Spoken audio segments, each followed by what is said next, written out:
Night Frenzy is back tonight, and there's no better way to kick off our high school basketball coverage than with a big rivalry game. Sports 18's Kelly Hallinan is live at Harrison with more on our game of the week. Kelly?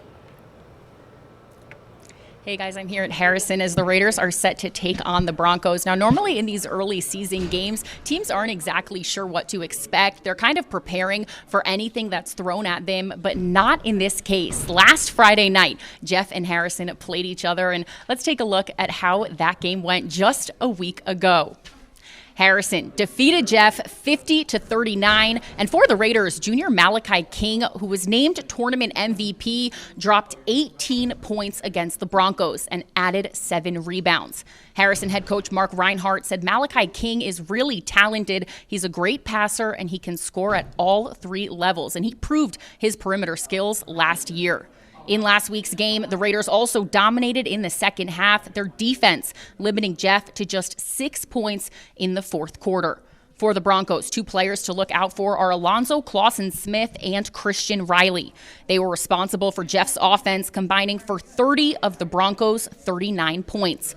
Jeff head coach Mark Barnhizer told me Clausen-Smith does a lot of things well, and Harrison left Riley open, so he stepped up.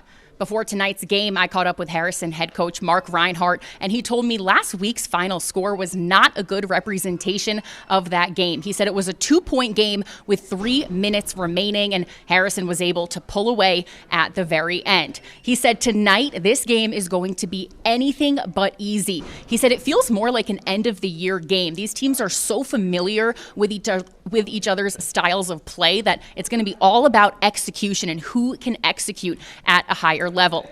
Jeff head coach Mark Barnhizer agreed with that. He said they're so familiar with each other. They play each other 3 times a year that it's going to be a slow start to the game, kind of a slugfest, and it's all about the last man standing. He said it's going to be a last man standing type situation just because they face each other so much and they know what each other are going to run. He also added, though, that Harrison is a bigger team, so his team is going to have to find a way to counteract that.